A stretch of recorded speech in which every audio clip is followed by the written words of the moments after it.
de comenzar, pedirles, como siempre, que los micrófonos los tengan silenciados durante estos momentos de discusión colectiva.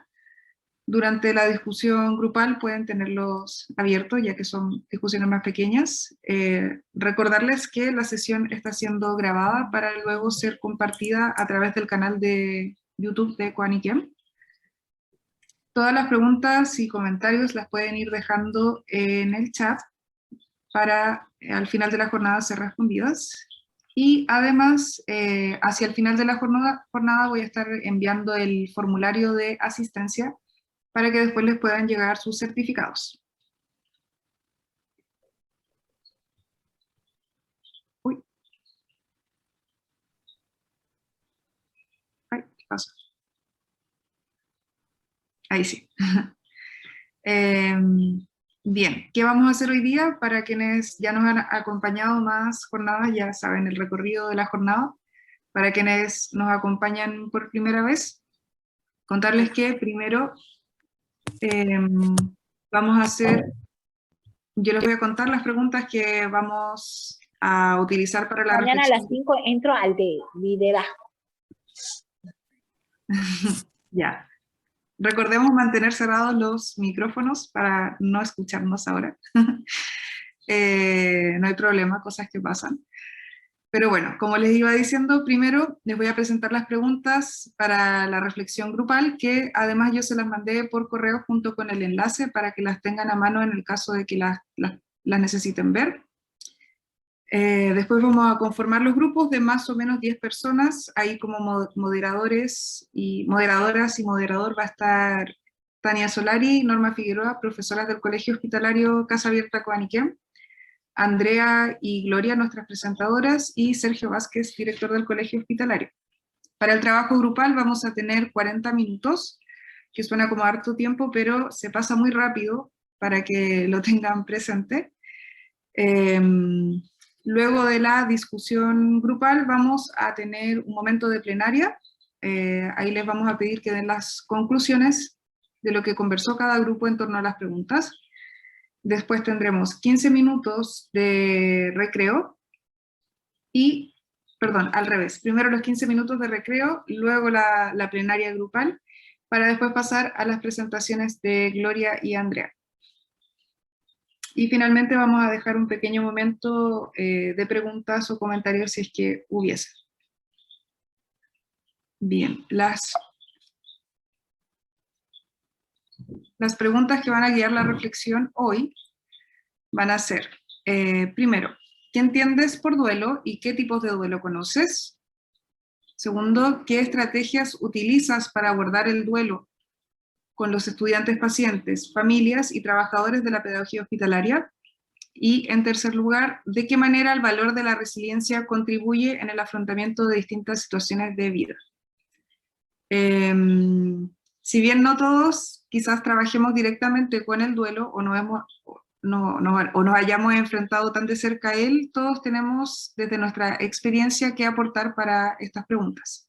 De los trabajos grupales, la idea es que vayan diciendo las conclusiones de lo que conversaron en el grupo y ojalá ir incorporando ideas nuevas, es decir, lo que dijo el grupo anterior, ojalá dejarlo pasar y ir incorporando cosas nuevas a la discusión. ¿Hay alguien que quisiese comenzar de forma espontánea? Les recuerdo mantener los micrófonos apagados en este momento. Sí, grupo 2 con Camilo, por favor. Perfecto. Adelante, Camilo. Gracias, Beatriz. Buenas tardes para todos, para todas. Un saludo a todas las personas que conozco. Qué rico estos encuentros para vernos, así sea de forma virtual. Qué rico. Y bueno, vamos a dar inicio entonces a la socialización del grupo 2. Bueno, nosotros consideramos que el duelo es un proceso de adaptarse frente a una pérdida, a una ausencia, a un abandono que nos genera un valor y un vacío y que puede ser además una pérdida humana o material.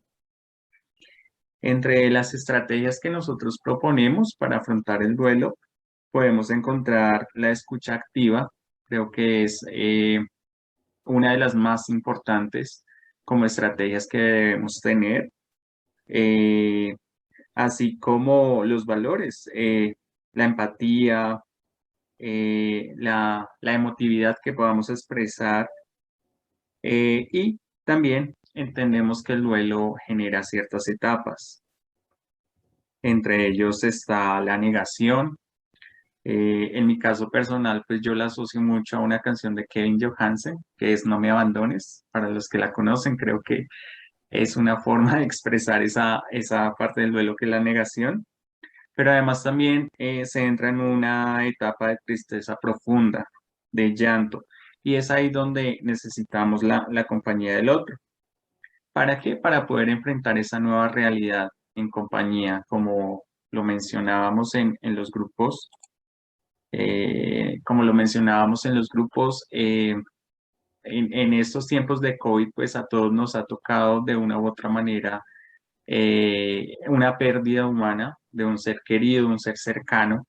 Entonces, eso también nos da paso a la siguiente y es la red de apoyo, ¿cierto? Necesitamos una red de apoyo que nos acompañe, que nos atienda, pero que además no nos juzgue, porque es muy fácil decir, no, pero no llores, tienes que ser fuerte, tienes que demostrarle a tu familia fortaleza, y pues la verdad, eso no es saludable en ese momento, porque al contrario, lo que es necesario es expresar todo ese sentimiento de dolor, de tristeza que genera. En cuanto a la resiliencia, podemos decir que es la capacidad de interacción y de afrontamiento, y que es necesario tener un propósito de vida. Además que podemos aprovechar, por decirlo de alguna manera, esas experiencias de vidas, tanto propias como de otras, a partir de entender que pues, la pérdida es algo complejo. ¿Para qué? Para poder acompañar especialmente a la familia.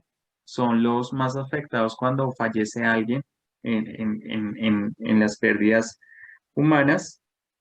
Y pues es una situación adversa, es algo que realmente considero que pues nadie está preparado.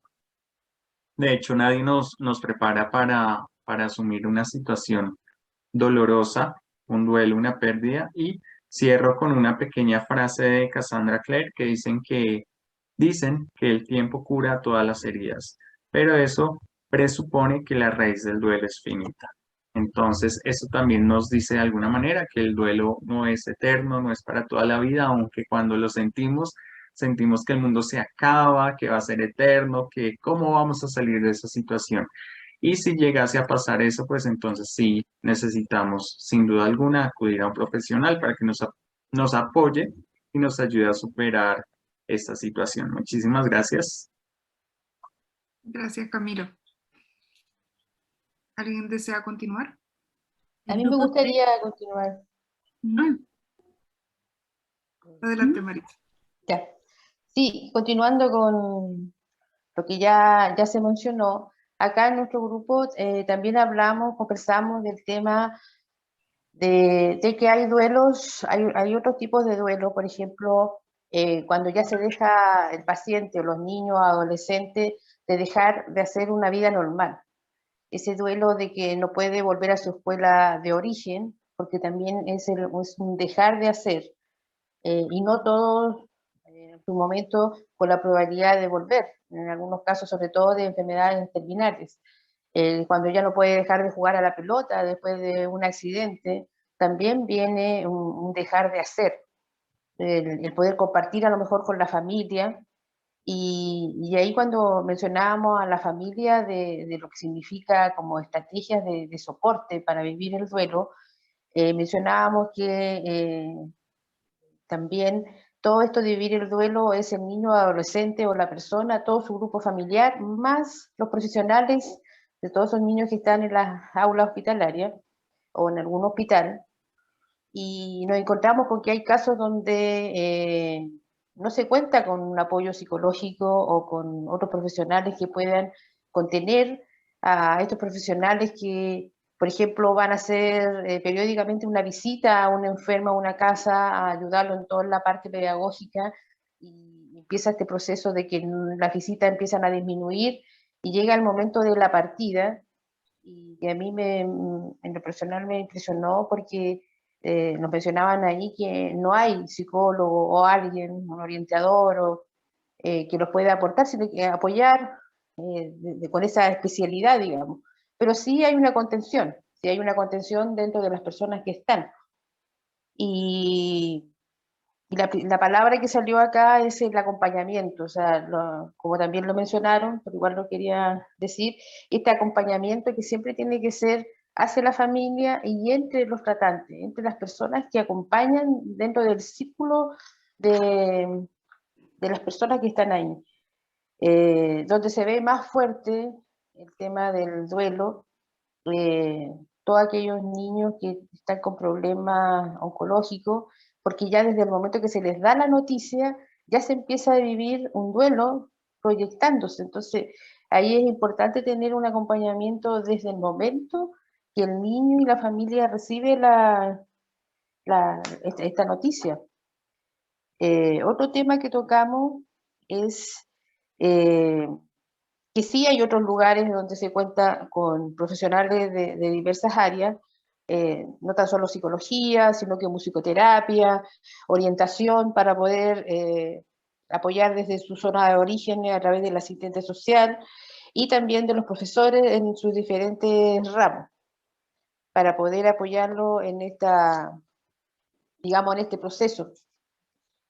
Vinculamos, lo relacionamos con un proceso donde pueden ser en la vida varios tipos de duelo en sus diferentes circunstancias, y que también se vincula con las capacidades que tenga la persona para poder, digamos, afrontarlo y llevarlo.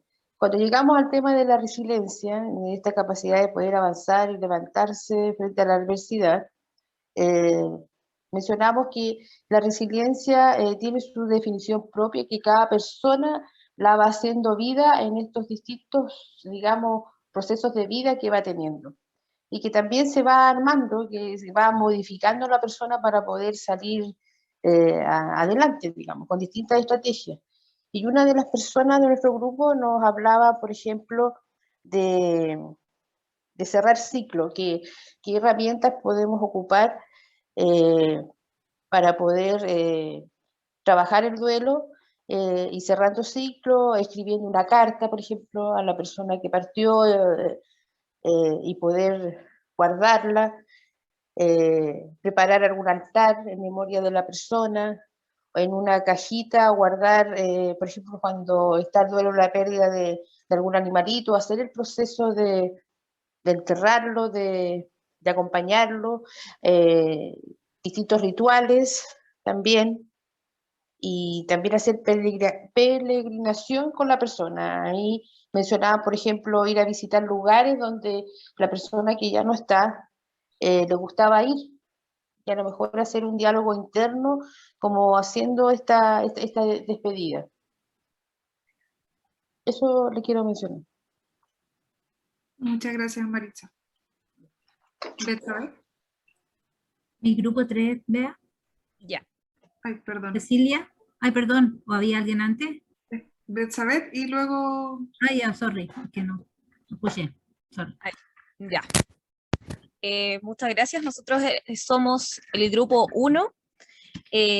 Obviamente me uno a las palabras recién dichas. Y en base a nuestra reflexión, claro, también referente al concepto de duelo, estuvimos hablando de esta pérdida que puede ser tanto de una persona, como recién mencionaban, de una mascota, pero también hay pérdidas distintas, como perder un trabajo, perder la imagen que uno tenía corporal, por ejemplo, antes de algún accidente o enfermedad. Y claro, efectivamente, hay una variedad de tipos de duelos, estuvimos ahí hablando sobre eso, que también va a depender de la categorización que se le vaya entregando. Y con respecto a las estrategias, lo que más se nombró en el grupo era la escucha, una escucha sin juzgar, la empatía, externalizar las emociones, porque también se habló mucho de distraer a la persona que está en duelo para realizar otras actividades y poder disfrutar el momento, pero también es muy importante lograr externalizar toda esa pena, no guardarla, no bloquearla con otras actividades. Y todo en base a las etapas que esté pasando la persona y los tiempos que tenga. Ahí surgió la pregunta de cómo apoyar a los niños durante estas etapas del duelo que puede estar pasando. También se nombró mucho esta búsqueda de paz interior, el perdón, la aceptación, la reconciliación y también algo muy importante que es respetar los credos, porque dentro de esta individualidad personal o familiar es muy importante hacerlo. Aprender también cuándo es necesario discriminar, derivar a un especialista o no, porque van a haber casos que nosotros los vamos a poder abordar como educadores, pero otros va a ser necesario hacer alguna derivación o trabajar en conjunto con otro profesional. Y con respecto al concepto de resiliencia, ahí, claro, hablamos mucho de reponerse, anteponerse, que eso es base a estrategias, es una capacidad entonces que después nos va a volver más fuertes, y hay diferentes entonces estrategias para ir trabajando esta resiliencia, y también surgió el concepto de apoyo, de soporte en la resiliencia, de resignificar. Y cerrando el tema en general y del duelo, también mencionaba una colega mucho de que es muy importante el tiempo ya para poder cerrar estas etapas, y el espacio de duelo, porque actualmente se ha visto reducido con todos los cambios y toda esta rapidez con la que vivimos. Entonces antes las personas nos dábamos más tiempo de vivir el duelo que sea, y ahora hay que estar sobreponiéndose de cierta manera automáticamente. Entonces ahí también hay un fuerte donde hay que estar trabajando esto. Así que eso más. Gracias, Betsabe. Gracias. Tania. Sí, mi grupo de Cecilia va a exponer nuestras opiniones. Adelante, Cecilia. Cecilia. Buenas tardes a todos. Bueno, varias de las cosas que ya han comentado.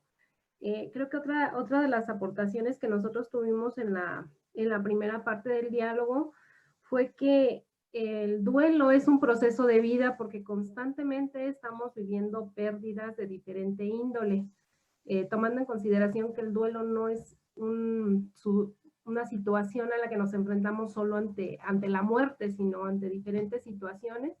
Entonces, pues este es un proceso que vamos viviendo a lo largo de la vida. En algunas ocasiones será más doloroso o en otras menos, pero finalmente es esa situación de perder algo que queremos o que tuvimos o incluso que fuimos y ya no somos. Por ahí también hubo una aportación de una persona que está como en las dos experiencias, como docente, o como apoyo, pero también como mamá. Y pues hablaba un poquito lo que ya decía, creo que Maritza, cuando los alumnos se enfrentan a pérdidas de miembros de su cuerpo o de experimentar cambios físicos por alguna situación de enfermedad. Entonces, pues bueno, ellos ya también no son los que eran, es otro proceso de duelo al que también pues nuestros alumnos se llegan a enfrentar y las familias. Y bueno, que sí hay diferentes tipos de duelos y las pérdidas pues son de diferente índole, de acuerdo también a la etapa en la que se está viviendo la situación de cada alumno, de cada familia, de cada persona, incluso de cada docente. Ya hablaron de las estrategias, más o menos todo es muy parecido, solo por aquí una participante de nuestro equipo nos hablaba de también tomar en cuenta el hablar de la muerte con algunos cuentos o incluso obras de teatro, que puede ser una oportunidad de ir hablando de este tema con nuestros alumnos de una manera más dócil. Creo que en general nuestras culturas, independientemente de nuestras creencias, se habla poco del tema muerte con una situación más natural. Nosotros aquí en México tenemos muchos rituales con respecto al tema de la muerte, sin embargo, de manera más sensible o más seria, pues no. Entonces no es lo mismo que yo hago un ritual respecto a la muerte y otra vivir o enfrentar la muerte o esa pérdida. Entonces, pues aquí nos hablaban de algunos cuentos que también pueden ser una estrategia para ir trabajando este tema del duelo. Y bueno, como ya lo mencionaron, el tomar en consideración el equipo multidisciplinario para dar esa fortaleza o ese apoyo que requieren los alumnos, las familias, los docentes, y yo creo que incluso los mismos médicos requieren de ese apoyo en algunas situaciones. Ya para terminar, lo del valor de la resiliencia, bueno, pues ya casi dijeron todo, pero sí de alguna forma es una forma de ir viviendo, de ir enfrentando las situaciones difíciles que nos van fortaleciendo. Hablaba por ahí otra chica de que en muchas de las ocasiones nos enfrentamos a acompañar situaciones difíciles de personas que ya se encuentran en situación de vulnerabilidad.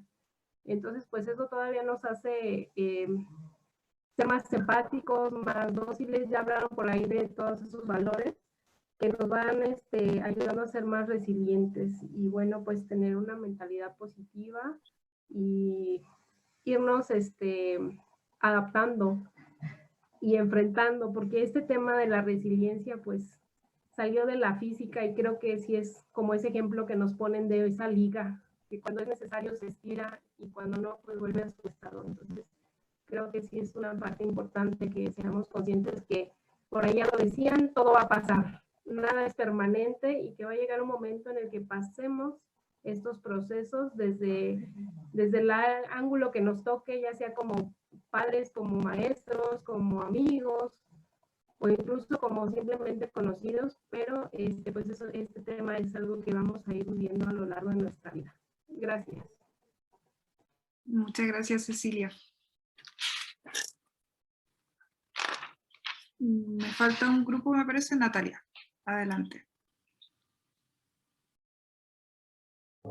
Sí, hola, buenas tardes a todos. Bueno, más allá de que no volver a reiterar lo mismo que han hablado nuestros compañeros, nosotros también tomamos en cuenta la parte del proceso de duelo, o sea, lo tomamos como que es un proceso que uno tiene que transitar y que pueden ser mayor o con menor grado de intensidad para poder afrontar esto.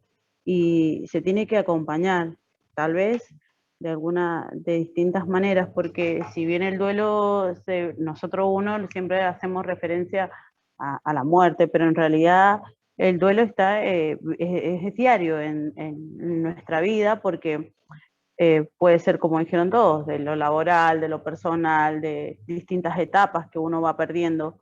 Entonces, bueno, yo creo que más allá de siempre repetir lo mismo, el tiempo de duelo, cada uno tiene su proceso de duelo.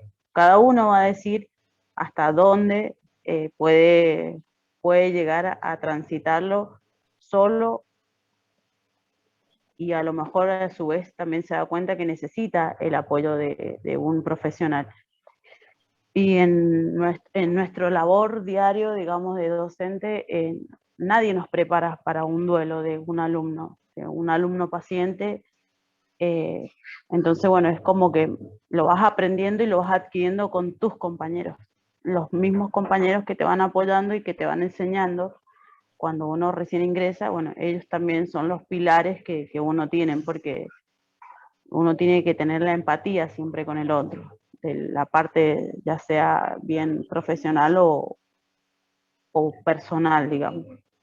Y bueno, del tema de la resiliencia es la capacidad que uno tiene para superar las cosas. Es como dice, el tiempo cura todo. Sí, no sé si lo cura, pero sí ayuda. Sí ayuda y uno tiene que respetar, o sea, tanto como el tiempo, como las creencias, como los valores, y de la forma que uno lo quiere recordar a esa persona es si ya no está en este mundo. Así que la verdad que fue muy satisfactorio para nosotros. No sé si alguien más quiere agregar algo del grupo. Es el grupo 4. Muchas gracias, Natalia.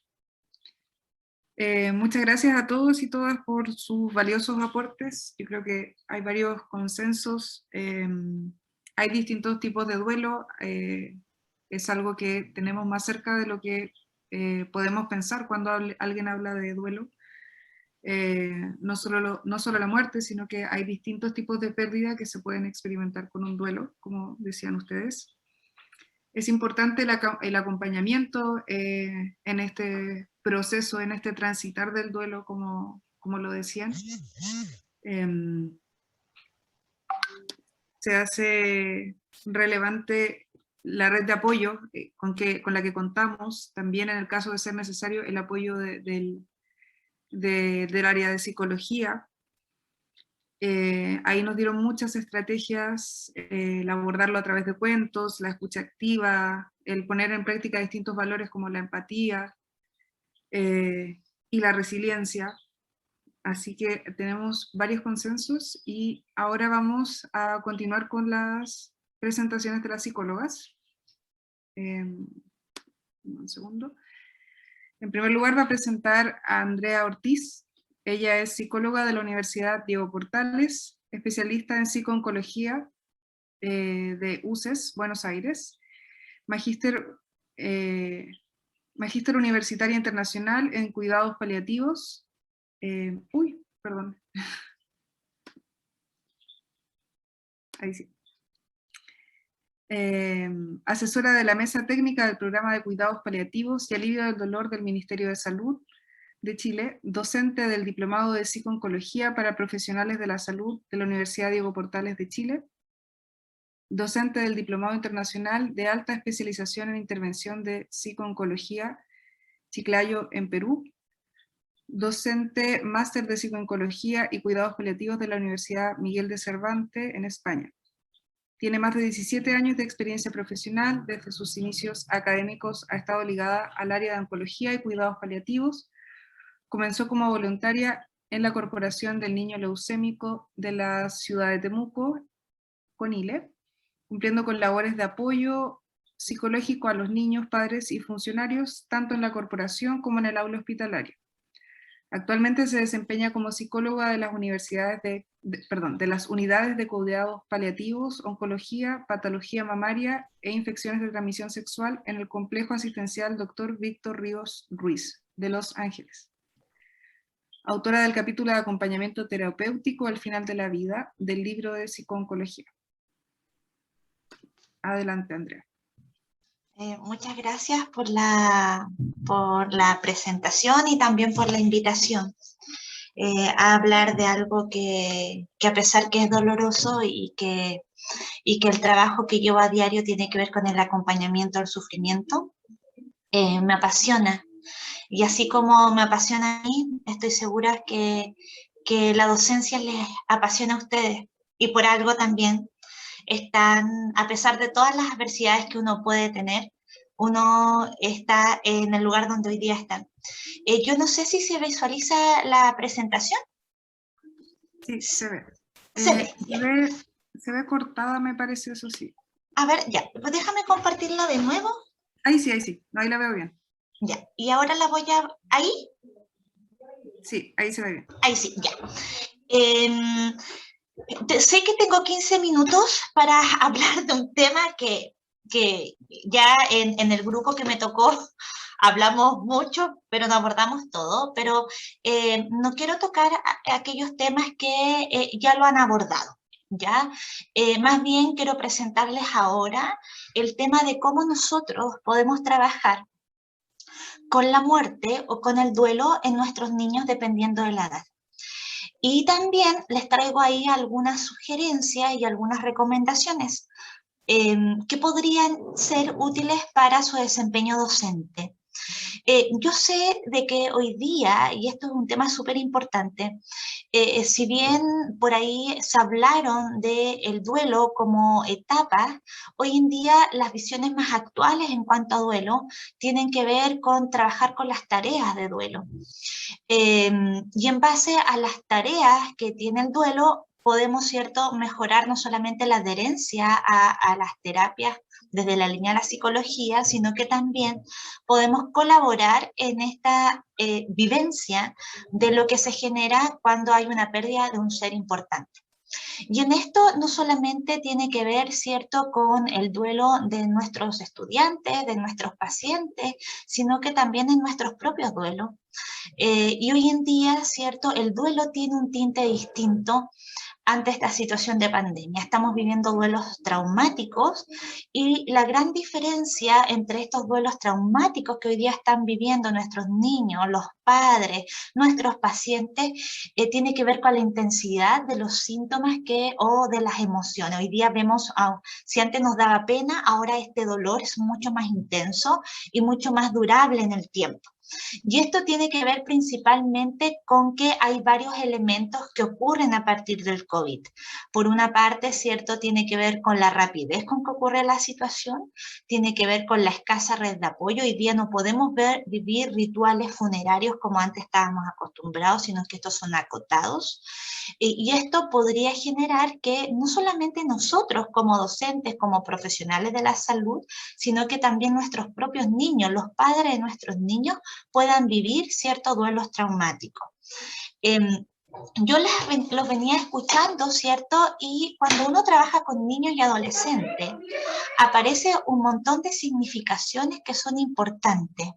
Ya, es decir, el niño hoy en día nos representa y nos grafica como el hecho del juego, la vida, son traviesos. Es decir, cuando uno trabaja con niños, tiene que ver principalmente con que nos significan ciertas cosas.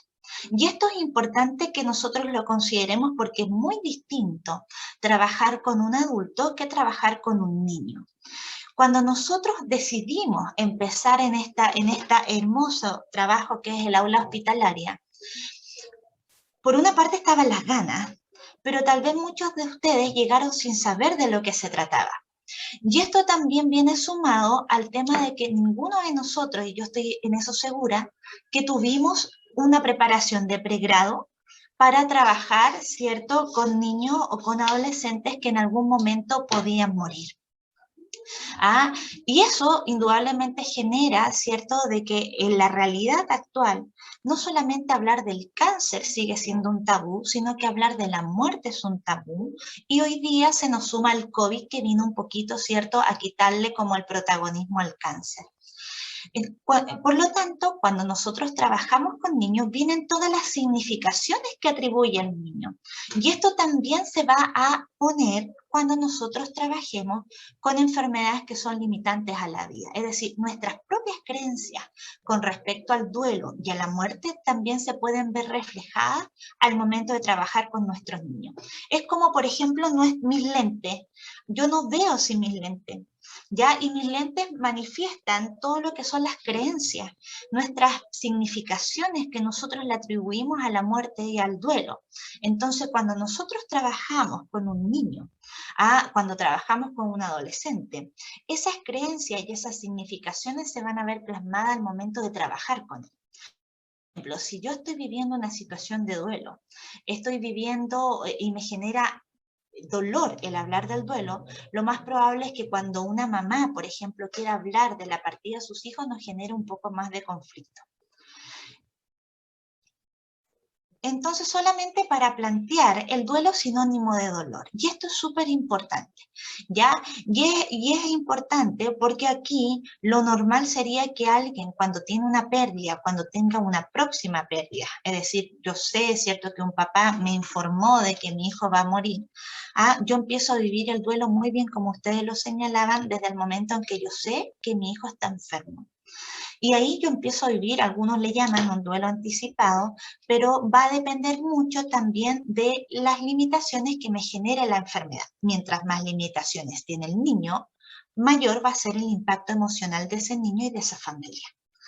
Por lo tanto, al momento de hacer nuestra docencia, no solamente a nosotros nos toca trabajar propiamente tal con los contenidos curriculares que nos pide, ¿cierto?, el ministerio o su establecimiento o donde ustedes se encuentren trabajando, sino que también tenemos que lidiar con las sintomatologías que vienen a partir de la enfermedad, independientemente de la enfermedad que el niño presente. Sea esto, ¿cierto?, secuelado de un accidente, un cáncer oxígeno dependiente, y así vamos sumando otras patologías. Por lo tanto, para poder vivenciar y afrontar este duelo, yo voy a tener reacciones normales. Y estas reacciones van desde lo emocional, desde lo cognitivo, desde, ¿cierto?, de lo social, lo espiritual. Es decir, todas las áreas se ven involucradas cuando yo estoy viviendo un duelo. Por lo tanto, un duelo es un proceso normal, ¿ya? Es un proceso necesario para poder elaborar la pérdida de un ser querido. Y acá, ¿cierto?, viene este acompañamiento, que muchos de ustedes lo plantearon, ¿cierto?, en el grupo, que tiene que ver con cómo yo acompaño la partida de este niño, cómo yo hago clases en un proceso de enfermedad, qué le digo a esta mamá cuando, ¿cierto?, yo voy al funeral, por ejemplo, de este estudiante que ha partido. Y una de las cosas que yo le comentaba, ¿cierto?, a mi grupo, era que algunas veces no es necesario decir nada. Tan solamente su presencia reconforta mucho más que las palabras. Una mamá, me acuerdo yo que después de haberla acompañado en todo su proceso, ¿cierto?, funerario y en los rituales antes de la pandemia, llega y después me dice: tengo tanta rabia, tía. Rabia de lo que me decían la gente que me acompañaba ese día en el funeral. Y le pregunté que me contara esa experiencia. Y me decía, ¿cómo ella va a decir que también lo siente si ella no ha vivido la pérdida de un hijo? Y tiene todas las razones esa mamá. Yo puedo comprender, puedo entender el dolor, pero nunca voy a sentir el dolor de esa mamá ante la pérdida de un hijo. Y el dolor va cambiando de forma a lo largo del tiempo, pero uno no olvida, uno aprende a vivir con el dolor de esa partida. Cuando una mamá, por ejemplo, pierde un hijo, cuando ustedes aprenden, cuando ustedes viven la pérdida de un estudiante, uno no olvida a ese estudiante, uno aprende a vivir con el dolor. Y van a haber días buenos, van a haber días malos, días donde yo lo voy a querer conversar, días donde yo no voy a querer conversar. Van a haber fechas significativas que van a hacer que uno esté mucho más sensible. Y a lo largo de nuestra experiencia profesional, vamos a tener muchas pérdidas. Yo el otro día contaba o sacaba un cálculo que he acompañado a más de 1000 personas en sus procesos finales de vida. Niños de 2 años 4, de 2 años el más chiquitito y el más grande de 105 años. Cada una es una experiencia distinta. Yo no le podría decir que a partir de todos estos años que llevo trabajando, unos me duelan más que otros o me dejó de doler. Yo diría que el día que me deje de doler, quiere decir que ya estoy mal y voy a tener que hacer un receso en mi práctica profesional. Por lo tanto, el impacto emocional de la familia va a depender mucho de la enfermedad que tenga, ¿cierto?, el paciente. Y nosotros debemos, ¿cierto?, colaborar en este proceso de adaptación y disminuir esta sensación de inutilidad, ya, o de dar comentarios inapropiados que acrecienten la culpabilidad que puede tener la mamá. Por ejemplo, si usted lo hubiera traído antes, lo más probable es que podría haber diagnosticado antes. Si usted, mamá, no se hubiera dado cuenta, y esto va generando una mayor angustia en la mamá, y esto nosotros también lo podemos repercutir o lo podemos ver en el aula de clase. Entonces, ¿cómo nosotros hablamos con un niño enfermo? ¿Cómo hablamos del tema, ¿cierto?, de la enfermedad? Obviamente aquí el que informa en los diagnósticos son los médicos y nosotros acompañamos en eso, pero también es importante escuchar, ¿cierto?, y toda información dependiente cualquier sea, tiene que depender del nivel cognitivo y emocional del niño. Y acá los psicólogos de nuestros establecimientos o de nuestros lugares de hospitalarios pueden colaborar en eso y también y nos pueden dar orientaciones que hasta qué punto nosotros podemos llegar. Entonces, una de las cosas que yo siempre aconsejo es no mentirle a los niños en su proceso de hospitalización. Hace unos años atrás, nosotros acá en el Hospital de Los Ángeles ay, no me digan que me queda muy poco tiempo. Hoy no. 5 minutos. Entonces esto lo pasamos, después si quieren me cuentan experiencias, pero para llegar al tema, ¿cierto? La muerte va a depender mucho de la edad de los niños. ¿Ya? Entonces aquí va a depender del nivel cognitivo, ¿cierto? Y mientras el niño va creciendo, más consciente va haciéndose de la muerte. Van a haber niños que van a querer hablar de sus procesos de enfermedad, pero van a haber otros niños que no van a querer tocar su proceso de enfermedad. Y ahí, ¿cierto? Ustedes son el puente a la realidad de ese niño. Eso quiere decir que ustedes muchas veces tienen que generar de que el niño siga siendo niño, jugar, hacerles clases, no hablarles de la enfermedad si es que el niño no lo quiere hablar. ¿Por qué? Porque ustedes son el puente. Imagínense que la casa, su cama es su realidad, no conocen más allá. Y ustedes vienen de afuera, por lo tanto ustedes tienen que hablar de aquello que el niño quiere hablar. Aquí a los 14 años tienen una postura mucho más real, ¿cierto? Se dan cuenta de lo que están hablando, por lo tanto los adolescentes muchas veces no quieren hablar de su muerte, y ahí nosotros lo tenemos que respetar, y aquí hay una necesidad. El niño ante sus procesos de muerte tiene una necesidad física de soporte que lo da el área médica, y el emocional, que es el psicólogo, o son ustedes como docentes. El niño al derecho al duelo, una de las cosas importantes que ustedes recabaron, ¿cierto? O que nombraron, tiene que ver con expresar estos sentimientos, favorecer esta expresión emocional, respetar también la fe o las creencias del paciente. ¿Cuándo tenemos que estar en alerta? ¿Cuándo existen estas manifestaciones? Si la madre, por ejemplo, les dice o le informa con respecto a esto, ¿ustedes qué podemos hacer? Escucharla y también comentárselo al psicólogo del equipo de trabajo. Ya es importante, ¿cierto?, poder abordar estas instancias que para mí son alerta. ¿Cómo ayudar? Facilitar la expresión emocional, identificar las emociones, ya es decir, el niño si está ofuscado, eso quiere decir que hay rabia y nosotros tenemos que generar que el niño pueda expresar esta rabia. También, ¿cierto?, a respetar los ritmos. Hay niños que no quieren hablar. Ahí sí, después ustedes, si me dan la posibilidad de contar alguna experiencia, yo les puedo contar de cómo trabajo con los niños, sus procesos de partida. Y acá, ¿cierto?, también la familia va a tener necesidades de escucha. Muchas veces ustedes tienen que llegar y la mamá quiere ocuparle toda la hora, o ustedes están 30 minutos escuchando a la mamá y 15 minutos haciendo la clase. A paliar el dolor, liberar de toda responsabilidad. Mamá, usted ha hecho todo lo posible por su hijo.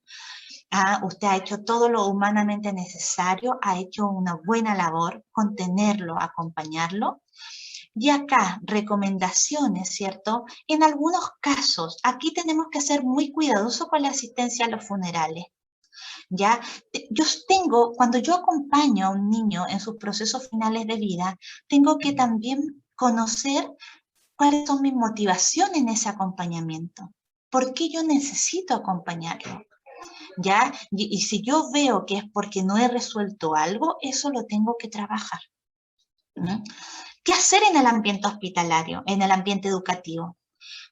Si yo voy a ver a un niño oxígeno dependiente, tengo que conocer de la patología, no para indagar más, sino que para poder manejar mi proceso educativo considerando las necesidades de ese niño.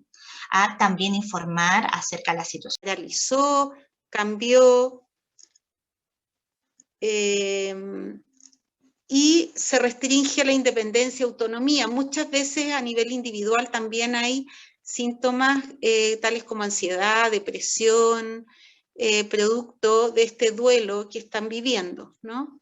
A nivel familiar también se producen muchos cambios en los roles familiares, para los papás también se vivencia muchas veces como una pérdida de sus expectativas en relación al niño, ¿no?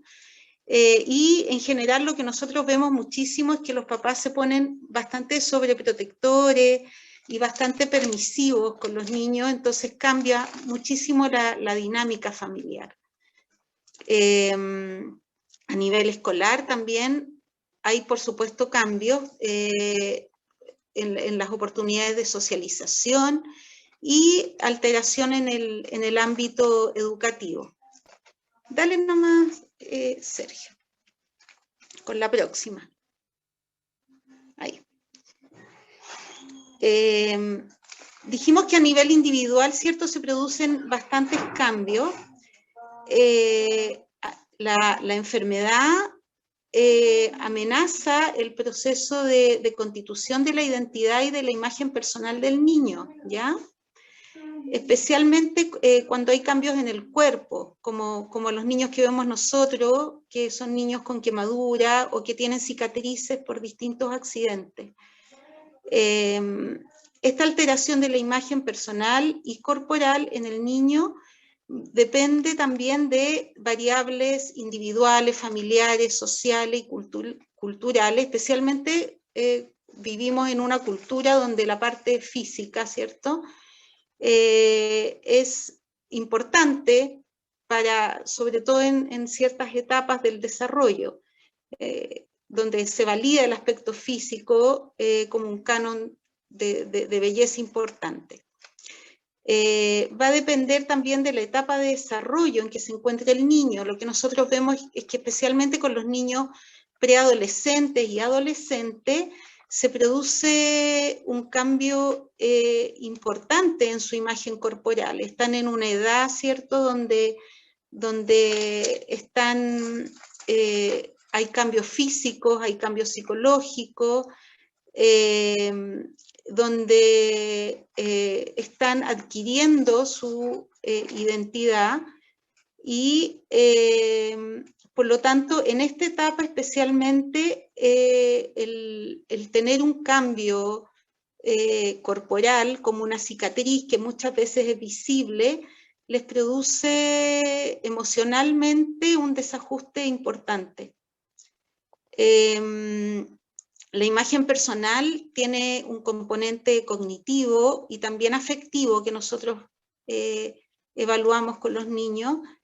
El componente cognitivo tiene que ver con las ideas que tengo en relación a mí mismo, ¿no? Y el componente afectivo tiene que ver con la autoestima, con la valoración que los niños tienen de sí mismos y que también es algo que se ve bastante afectado en este proceso de cambio de imagen corporal, al tener una cicatriz, o muchas veces hay niños que tienen muchas cicatrices que vienen con bastantes daños físicos. Dale nomás, Sergio, la siguiente. Este proceso de aceptación de imagen personal pasa por distintas etapas. Bueno, el niño tiene una lesión grave en la piel que produce un cambio dramático en su imagen personal y se genera este proceso de duelo, ¿no? De duelo donde hay un proceso doloroso, personal, familiar, social, y que afecta en todas estas áreas donde los niños muchas veces también son víctimas de bullying, los molestan en el colegio, donde ahí los profesores tienen un rol súper importante y nosotros trabajamos bastante en contacto con los profesores para darles sugerencias y para acompañar este proceso. Los niños pasan por las mismas etapas que se pasa en cualquier otro tipo de duelo, ¿no? Primero hay una negación de este... Dale, Sergio, la próxima diapo, eso. Primero hay una negación en que el niño piensa que se le va a borrar su cicatriz, ¿no? Hay una negación de lo que le pasó, no es justo, se hace pregunta, es cierto lo que pasó, Esto le produce mucha rabia, mucha frustración, sensación de injusticia, de impotencia, porque hay cicatrices que antes no tenía, especialmente cuando son más grandes, porque cuando son más chiquititos crecen con la cicatriz, por lo tanto lo incorporan un poquito más fácil a su imagen corporal. Después de la ira hay una etapa de negociación, de pensar que esto puede cambiar. Y ahí se generan un montón de expectativas de pensar que la cicatriz se me va a borrar, que me van a operar, con la cirugía siguiente la cicatriz probablemente va a desaparecer, y eso es algo que no pasa en la mayoría de los casos, y por lo tanto se generan muchas veces sentimientos de tristeza y de enfrentar la realidad y de darse cuenta que en verdad estas expectativas con las que muchas veces van a la cirugía no son reales, ¿no? Después de este cambio anímico de depresión, tristeza, finalmente viene un proceso de aceptación y de reconocer la pérdida, que es un proceso que dura un tiempo y en el cual acompañamos a los niños. Estas etapas son las etapas de cualquier duelo, ¿no? De cualquier duelo, ya sea por la muerte de un ser querido, ya sea por una separación. Todos los duelos en general pasan por estas etapas que no son tan lineales tampoco, sino que se entremezclan entre ellas, ¿no? Entonces hay que estar ahí muy atentos acompañando al niño en este proceso. Dale, Sergio, con la próxima. Ahí. Ahora, ¿qué nos ayuda a llegar a este proceso de aceptación final, en este proceso de duelo? Es la resiliencia. La resiliencia, bueno, la mayoría acá hablamos de resiliencia también en los grupos, sabe lo que es la capacidad del ser humano para reponerse de un trauma sin quedar marcado de por vida. Cyrulnik fue el que la incorporó a la psicología y él también es una persona resiliente para los que conocen su historia. Es la capacidad de una persona de superar las situaciones adversas y salir de ellas fortalecido, transformado y accediendo a una vida más productiva y más gratificante, ¿no? Dale, Sergio, la siguiente, por fin. La persona puede tener un comportamiento resiliente solo si ha tenido una experiencia de dolor. Solo cuando hay un trauma se habla de resiliencia, ¿ya? Vamos a ver en la siguiente diapo ahí, cómo se va desarrollando la resiliencia.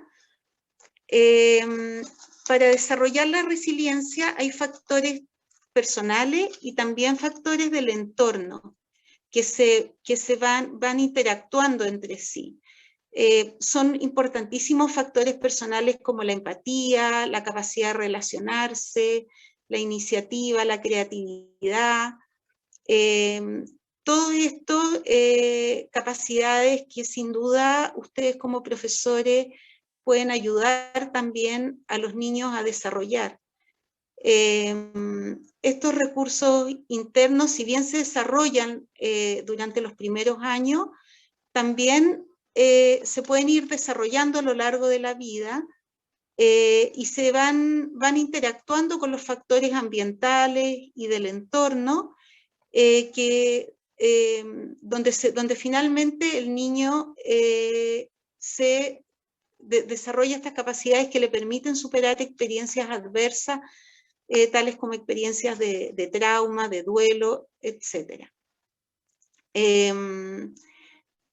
Se habla de resistencia y de resiliencia. Si una persona recibió una impronta biológica y del entorno para enfrentar situaciones adversas, hablamos de resistencia.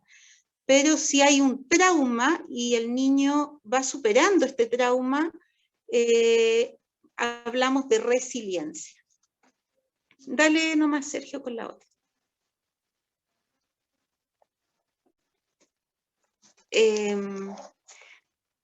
Para el desarrollo de la resiliencia hay varios factores importantes, y yo creo que aquí el colegio es sumamente relevante, es sumamente importante el cómo los profesores ayuden al niño, al adolescente en este proceso. Es necesario, primero es necesario que el niño haya tenido un apego seguro para desarrollar capacidades resilientes, y para esto también es importante que la mamá haya tenido, ¿cierto?, esta seguridad o protección.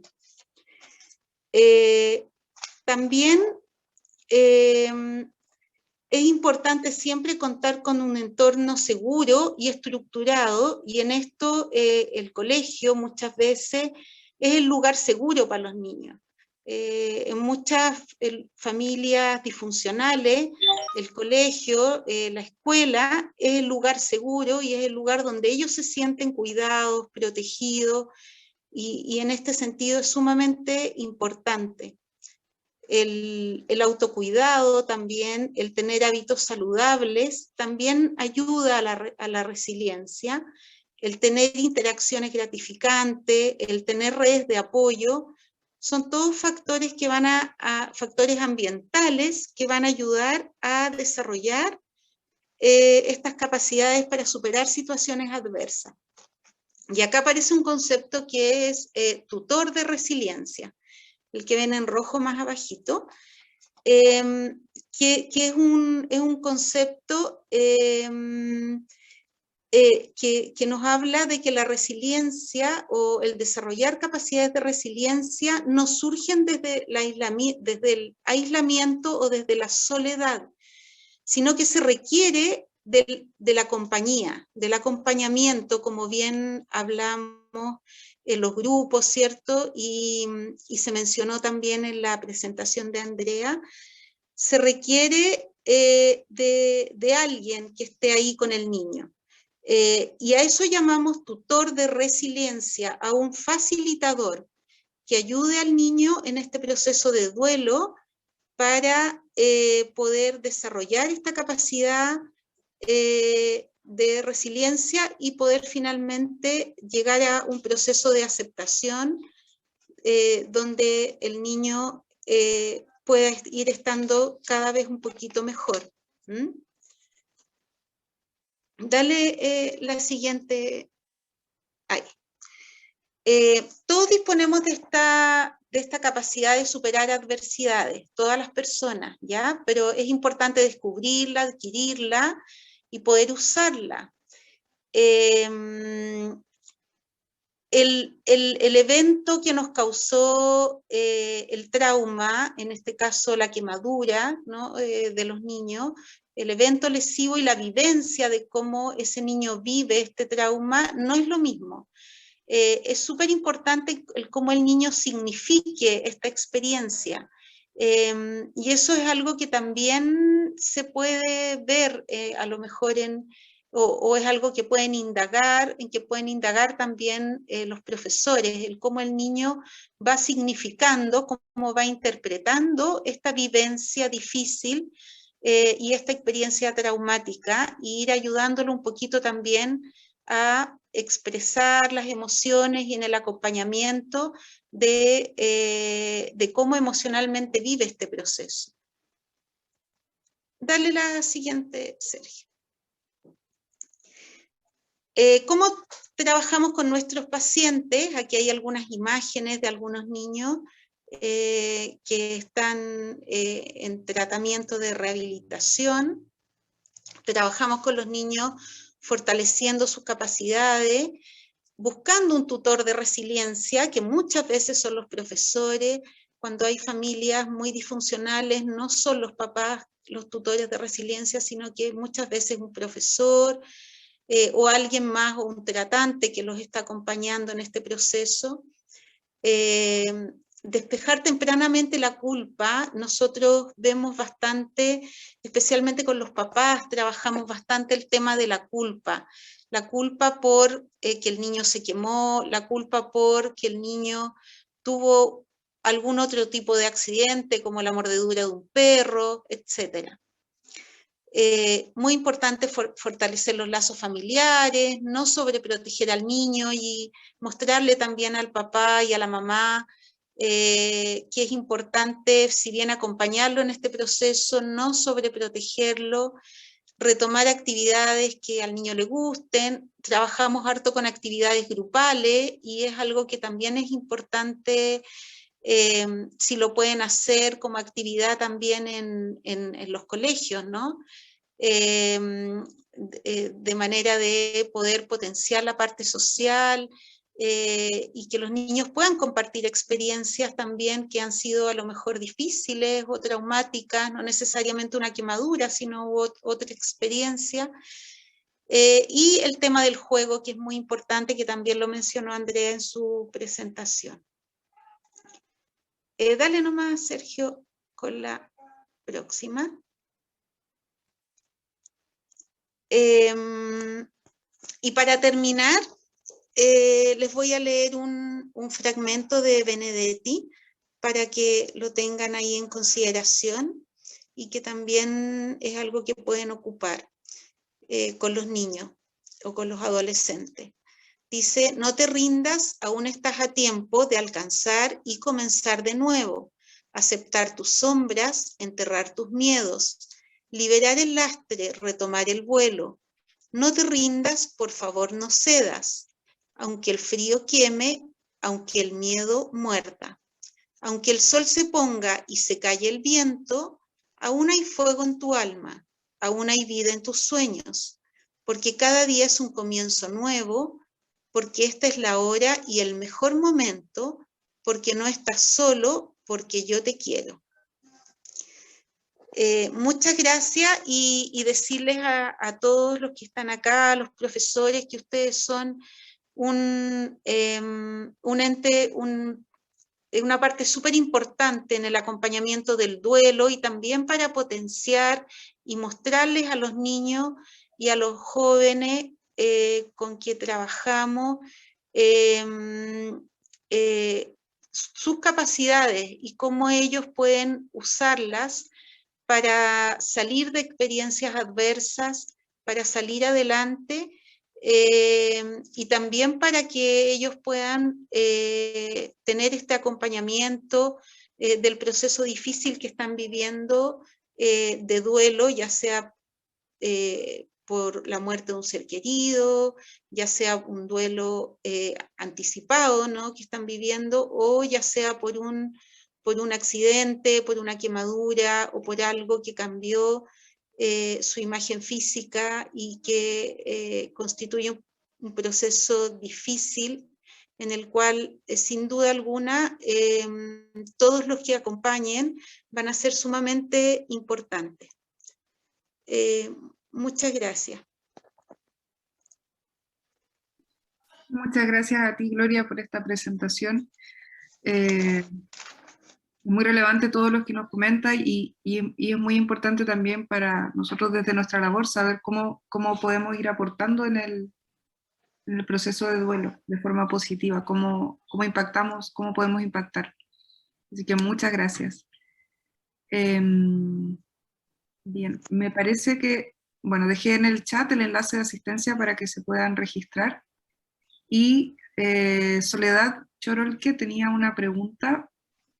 Déjenme encontrarla. La pregunta era: ¿qué juegos o actividades se podría realizar en la escuela?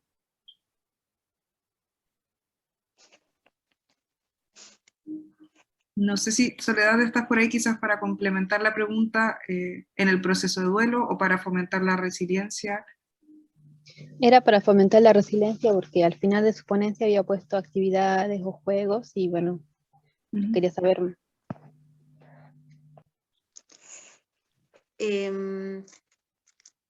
Bueno, se pueden hacer juegos de actividades de juego de roles, por ejemplo, jugar de repente a situaciones que a los niños les pasan, cotidianas, normalizarlas, y de repente mostrarles alternativas, ¿no? Como de cómo lo podrían hacer, a lo mejor representaciones, el teatro, representaciones de roles. Me parece que todo lo que tenga que ver con teatro, actuación, se puede ver una película también que de alguna manera, todo lo que implique arte es súper bueno para poder, para que el niño pueda expresar lo que siente, y también para que pueda visualizarse a través de un otro,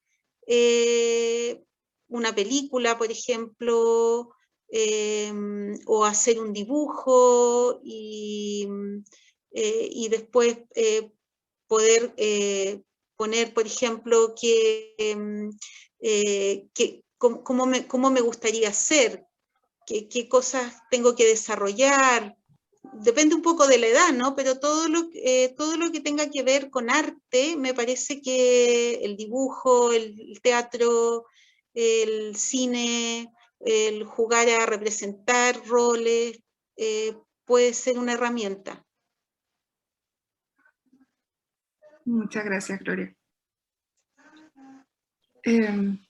Bien, siendo casi las 5 de la tarde, espero que todos hayan alcanzado a inscribirse en el enlace y dejarlos invitados y invitadas para nuestra próxima jornada, que es el día 18 de agosto, en el mismo horario, no mismo canal. Enviaré el enlace de inscripción. Y la temática es didáctica de la historia, geografía y ciencias sociales en contextos no regulares. Agradecer a Gloria Melech y Andrea Ortiz por estas excelentes presentaciones. Yo creo que todos nos vamos cargaditos de información para aplicar en nuestros distintos contextos. Y recordar también que las sesiones, las jornadas están siendo grabadas, así que si la quieren volver a ver o visualizar las anteriores, se encuentran en el canal oficial de Coaniquian.